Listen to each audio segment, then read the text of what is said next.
नमस्कार दोस्तों, मैं आप सभी का चिर परिचित दोस्त आज उपस्थित हूँ दोस्तों आप सभी के लिए। एक कह सकते हैं कि रेयरली ही अलग टाइप की नॉलेज कहिए आप, या नुस्खा कहिए, या जानकारी कहिए आप लेकर के दोस्तों आप हमारे चैनल पे भी देखते आ रहे हैं।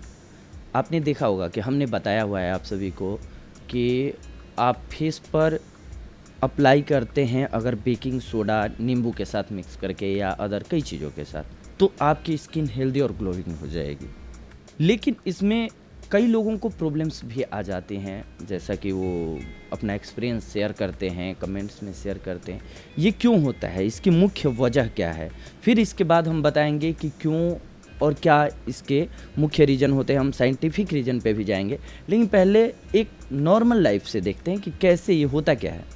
जब भी दुनिया में दोस्तों तलवार या फिर बंदूक का आविष्कार हुआ, तो आप जानते हैं कि आवश्यकता ही आविष्कार की जननी है। ये आज की हमारी लाइन नहीं है, आप बचपन से सुनते आ रहे होंगे या पढ़े होंगे। ठीक वैसे ही जब हमें ज़रूरत पड़ती है तब हम चीज़ों की तरफ भागते हैं कि इसका सॉल्यूशन क्या हो सकता है। अब कभी सुरक्षा के लिए बनी हुई लोग जंगलों में रहते थे पहले, उनके सामने समस्या आती थी कि जो आदमखोर जानवर थे, जंतु थे, जो मांसाहारी जंतु थे, वो आदमियों पे अटैक कर देते थे, जिसकी वजह से उन लोगों ने लकड़ियों से और पत्थरों को घिस घिस करके औजार बनाना स्टार्ट किया अपने प्रोटेक्शन के लिए, अपनी सुरक्षा के लिए। लेकिन आज कैसे यूज होता है, किसी को मारने के लिए, काटने के लिए, उसका तरीका बदल गया। तो ये हमारी सोच पे डिपेंड हुआ दोस्तों। ठीक वैसे ही इस बेकिंग सोडा को अगर आप सही तरीके से इस्तेमाल कर पा रहे हैं तो ये आपके लिए फ़ायदेमंद हो सकता है, और अगर आप इससे थोड़ा भी लापरवाही करते हैं तो ये आपके लिए लॉस का सौदा हो सकता है। इसीलिए सबसे पहले जो भी औषधि हम बताते हैं तो बताते हैं कि सबसे पहले खास करके स्किन पर लगाने के हो तो कि आप उसको कान के पीछे या फिर कहीं भी हिडन स्किन पर थोड़ा लगा करके आप पहले टेस्ट कर लें कि आपकी स्किन पर उसका प्रभाव क्या पड़ता है, क्योंकि बहुत सारे लोगों की स्किन जो होती है वो बहुत सेंसिटिव होती है दोस्तों, इसीलिए हमने बताया है।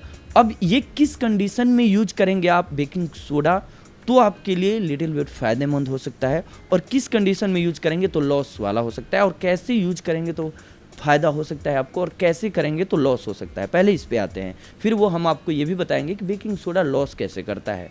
सबसे पहले अगर मान लो 4 दिन कहीं सफ़र में हम जाते हैं, बहुत सारे लोग हैं चलो जिनके पास फ़्लाइट से जाते हैं या फिर पैसे हैं, अच्छे ढंग से साफ़ सफाई से रह पाते हैं, एसी में रहते हैं, तो उनको तो ये प्रॉब्लम ही नहीं आती है। प्रॉब्लम आती है नॉर्मल लाइफ में, मिडिल क्लास फैमिलीज़ को मैक्सिमम प्रॉब्लम आती है। 4 दिन के मान लो ट्रेन की यात्रा में आप जा रहे हो, इसके बाद आपका स्वाभाविक सी बात हो जाती है कि बाल जो होते हैं वो बहुत गंदे हो जाएंगे, ऑयली हो जाएंगे, जो कि नॉर्मली शैम्पू लगाते वक्त भी आपके ठीक नहीं हो पाते हैं। तो उसमें अगर उस कंडीशन में आपने थोड़ा बेकिंग सोडा मिक्स कर लिया तो आपके बाल ठीक हो जाएंगे, यानी कि साफ़ हो जाएंगे, क्लीन हो जाएंगे। ये बहुत बात समझनी ज़रूरी है कि बेकिंग सोडा क्या है, वो क्लींजर है, वो क्लीन करता है। चाहे वो कपड़े की मैल क्लीन करे या जो भी कपड़े की मैल आप क्लीन करते हैं तो देखा होगा आपने, बेकिंग सोडा क्लीन करता है, तो ये क्लीन करने का काम करता है। ठीक वैसे ही कई बार हम जब बहुत दिनों बाद आते हैं या फिर बहुत धूल वाला काम करते हैं, बाहर डस्ट वाला वर्क कर रहे होते हैं,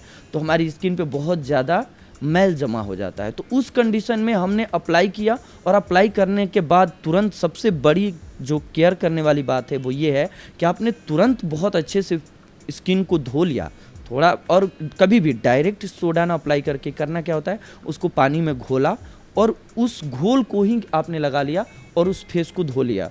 फिर इसके बाद उससे क्या होगा, मैल आपकी पूर्णतः क्लीन हो जाएगी। लेकिन इसके साथ साथ बेकिंग सोडा जो है, ये सोडा बाइकार्बोनेट, ये आपके स्किन के सेल्स को मारती है, जिसके लिए आपको पानी बहुत ज़्यादा पीना ज़रूरी होता है, नहीं तो ये पानी को पूरा ऑब्जर्व कर लेता है, जिसकी वजह से आपकी स्किन जो है वो ड्राई हो जाती है। कुछ देर बाद जो आपकी स्किन उस टाइम तो टाइट दिखेगी, लेकिन बाद में काली दिखने लग सकती है।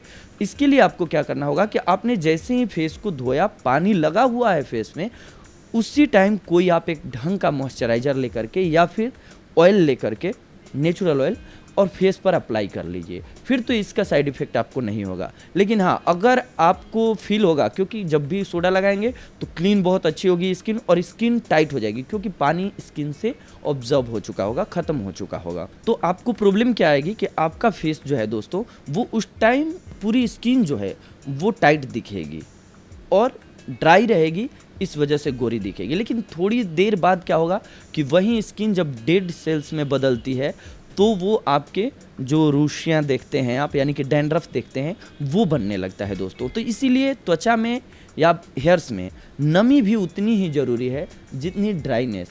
बैलेंस हर चीज़ में ज़रूरी है। इसीलिए एक हमारे पूर्वजों ने कही हुई लाइन है कि अति का न बोलता, अति का न चुप, अति की न छाँव, अति की न धूप, अति सर्वत्र बरजेत। अगर बहुत ज़्यादा धूप आपको लग रही है तो भी आपकी स्किन को प्रॉब्लम हो जाएगी, और अगर आप धूप में जा ही नहीं पा रहे हैं, आपकी स्किन पे धूप लग ही नहीं पा रही है, तो भी आपको लॉस होता है। तो इस चाहे लाइफ में कोई भी चीज़ हो दोस्तों, सामंजस्य बिठाना बहुत ज़रूरी है, तालमेल बिठाना बहुत ज़रूरी है। आप अति नहीं कर सकते, अति करेंगे तो आपका लॉस होगा। आपने सोचा कि गोरा बनाने का नुस्खा है, बहुत ज़्यादा आपने बेकिंग सोडा फेस पर लगा लिया, तो थोड़ी देर के लिए तो आपको ऑफ कोर्स वो फ़ायदा देगा, लेकिन फिर बाद में लॉस होगा। तो ये आपको आपकी समझ बनाएगी कि हमें कितना और किस मात्रा में यूज करना है और कैसे यूज करना है, ये खुद से ही समझा जा सकता है। या फिर आप ढंग का वीडियोस देखते हैं और उसको सही ढंग से समझने की कोशिश करते हैं तो आपको फ़ायदा होगा। और कोई भी चीज़ आप देख लिए तो डायरेक्ट वैसे ये नहीं है ज़रूरी कि आप फेस पर अप्लाई ही कर लें। आपकी स्किन और भी जगह पे है, वहाँ पे आप पहले लगा करके टेस्ट कर लें, देख लें कि आपको क्या रिएक्ट करता है, आपकी बॉडी के साथ इसका क्या रिएक्शन बनता है। फिर आपके लिए ये फ़ायदेमंद हो सकता है, फिर आपके लिए ये अप्लाई करने के लायक बन सकता है दोस्तों। अगर बेकिंग सोडा को आप मान लीजिए नींबू के घोल के साथ थोड़ा सा लेते हैं तो आपके गैस निकालने में काम आता है। हाँ, स्किन पर इसको बहुत ही केयरफुली ढंग से और डायरेक्ट आप अप्लाई नहीं कर सकते हैं और नॉर्मली नहीं अप्लाई कर सकते हैं। मैंने बताया कि कंडीशंस होती हैं।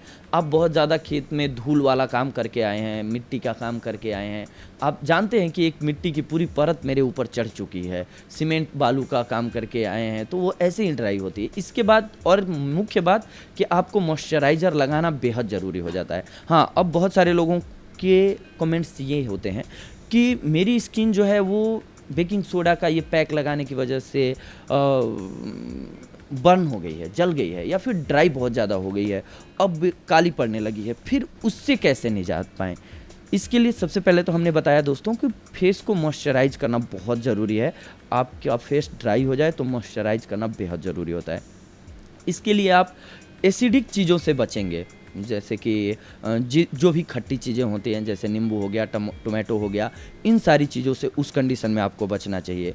उस कंडीशन में आपका फेस ड्राई है तो आपको ऑयली चीज़ें मिक्स करनी चाहिए। जैसे कि आप ले सकते हैं कद्दू, देखा होगा आपने, कद्दू जो होता है उसको काटते हैं तो जो उसमें से रस निकलता है उसको आप फेस पे अप्लाई कर सकते हैं। या फिर खीरा को काट करके रगड़ते हैं तो उसमें से जो झाग बनती है उसको फेस पे अप्लाई करेंगे, वो फ़ायदा करेगा। या फिर खीरे को आप कुतर देते हैं, छोटा छोटा टुकड़ा बना देते हैं और उसको भी उस जगह पे जहाँ रेशेज हुए हैं वहाँ लगा के थोड़ी देर छोड़ते हैं, तो ये आपके लिए धीरे धीरे फ़ायदा करेगा। 4-5 दिन में आपकी स्किन जो है वो रिकवर कर पाएगी। कभी भी भूलकर फेस पर बेकिंग सोडा यूज ना करें, डायरेक्ट अप्लाई ना करें, वो भी खास करके नॉर्मल लोग बिल्कुल नहीं करें।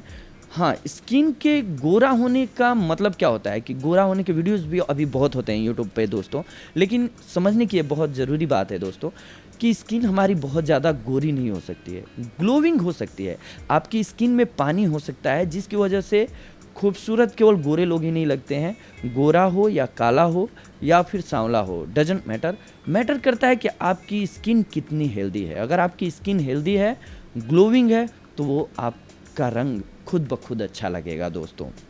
हाँ, धूप की टैनिंग वगैरह से बचने के लिए ये सारी औषधियाँ होती हैं कि आप बहुत ज़्यादा धूप में या फिर डस्ट में रहते हैं, मिट्टी वाला काम करते हैं, तो फिर आपके लिए ये फ़ायदेमंद हो सकते हैं। लेकिन इनका भी तरीका है कि आपको कैसे इस्तेमाल करना है दोस्तों।